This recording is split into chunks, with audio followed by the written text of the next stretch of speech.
I'm about to send this level across every joist on this deck frame. If I hit one bump or high spot, I completely fail. Welcome to the Stabila challenge.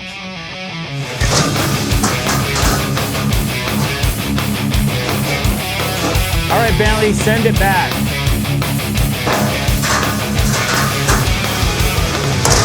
All right, what is a Stabila challenge? We started doing this, I don't know, maybe 6 or 7 years ago. It's a way of us to show others how flat our surface is on our deck when we're done framing it before we start installing decking. Because when you're a deck installer and you install deck boards down onto a frame, the flatter it is, the better it is. The actual definition of a deck is a similar plane or a flat area, a flat plane.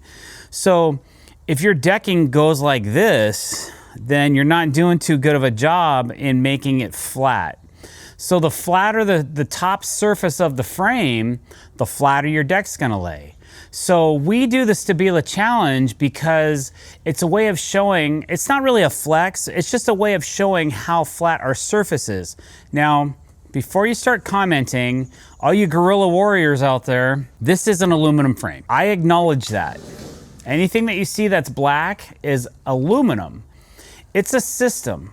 So obviously an aluminum frame is gonna be flat. It's supposed to be steel, aluminum, and certain types of composite lumber. They're gonna be more true as far as the manufacturing process. So yes, you're gonna get a fatter floor. You're gonna get a flatter floor. Engineered lumbers, all those kind of things are definitely gonna make it more flat. So it's not as much of a flex if you're running a level across something that is completely man-made, it's not a natural wood product, and there's no variation in the elevation of the joist. But it's still a cool thing to do. You can still screw this up if you don't know what you're doing or if you don't install it properly. And part of the reason for the Stabila challenge is not only does it show how flat the surface of our deck is, it also shows the durability of these levels. This is a specific brand of level. You can do a level challenge with any level that you want. But be forewarned, if you drop the level and the level vials are not epoxied into the level, odds are you just took that level and you ruined it for life. So these are high quality levels, they're very expensive, and they're well worth their price. I actually have a set of these R-beams. I've had them since they came out with the R-beam, and this is the original. I do have a few dents in it. I have a dent right here. I think that was from a Stabila challenge where the level came off the deck. But this level is still straight, it's still true, and the vials are still true as well, because I've been to the factory in Annweiler, Germany, and these levels are epoxied in on a computer. So every single level they do, they test it for accuracy. And that's why we use this brand, because we can drop it, we can kick it, we can knock it over, and it'll take the abuse and it still works. I still have levels my wife bought me 25 years ago, but I've upgraded into these newer R-beams. They didn't have these available that long ago. And I think they're some of the finest levels known to mankind. And if you're gonna build something flat, you need a straight edge, you need something that you can level and plumb with. And that's why I like this brand Stabila. It just so happens that I happened to put their shirt on. I actually got dressed in the dark this morning, so that was just an uncanny coincidence. Another thing we do, as far as before we do a Stabila challenge, let's just say we're building a wood deck with a wood frame. If you guys follow us on YouTube, you know that we do this all the time. And a lot of people say, oh, well, that's a metal frame, you know, ooh, big deal, so what? You know, well, okay. That's your point. Keep on strutting, man. We don't need you to make a negative comment about it. Just, you know, if you don't appreciate the video, then move along. It's all good. I'm not here for one way or another. I'm just showing the people that are interested what we can do with a nice flat surface. And if a level will slide across the surface and it doesn't bang and hit things and stop or come up short or whatever, then you're pretty much gonna have a flat deck in the end. Another thing that we like to do before we actually do the Stabila challenge on a wood deck is, first of all, we grade our framing. So framing can vary a 1/2 inch in thickness in a single unit of framing materials. If you have a joist that's 9 3/8 thick, and then you have another one that's 9 3/4, and then you put one at 9 1/2, and you keep adding these, you just throw them in, your deck's gonna do this. Even where it's on a beam, it's gonna have a wave to it. And it's gonna be worse in the middle than it is on the ends. So what we do, we stack the pile of framing, and then we put a Stabila level over the top of it. And we find the highest joist, and we pull that joist out of the pile.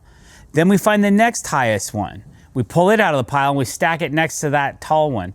Until we finally, I'll call it shuffle or stack the deck, right?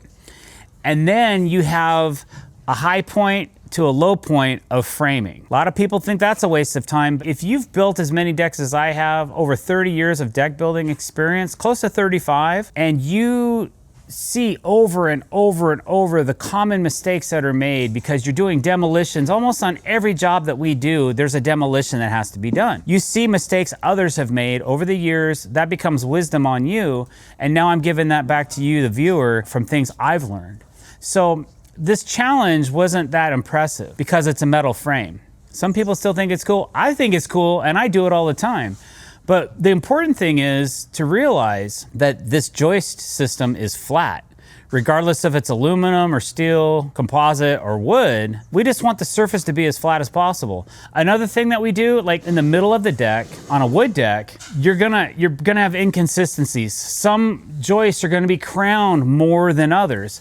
If a joist is severely crowned, we're gonna pull that out of the sequence if we have additional framing lumber. I overorder by 5 to 10 boards because we usually end up needing those for other things like stairs, stair framing, landings, whatever. Or we pull out those for that rim boards or whatever. It's just something else besides the joist, because another problem you have is you might have a severely crowned board in the middle of one of your joists, and that's gonna make a high spot.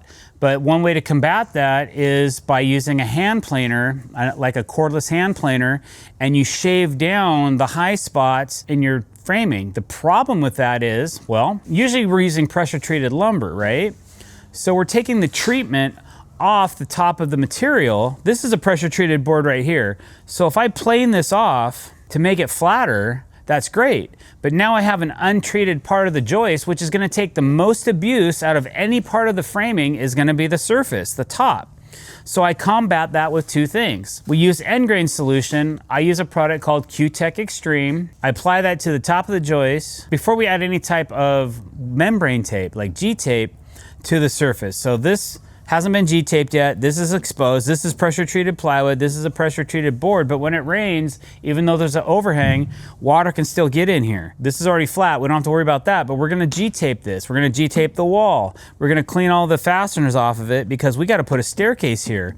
The way that this deck was built before, the first stair came out at the same level as the deck, which we don't do that. The reason for steps is you go down, you access something else. A first step, in my opinion, should never be at the same height as the deck.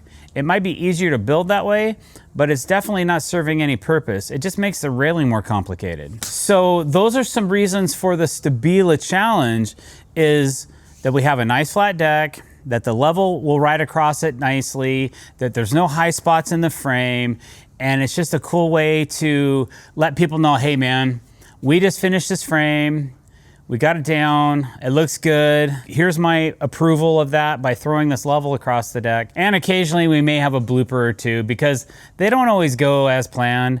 You might toss a level, you might not throw it right, you might hiccup on the toss, and it can actually make the level jump and fall in between the joists. Yesterday, we had one come across where it came completely sideways and then it dropped through the framing. On a low deck, no big deal. This deck has about 6 to 8 feet of clearance underneath it. So, big deal.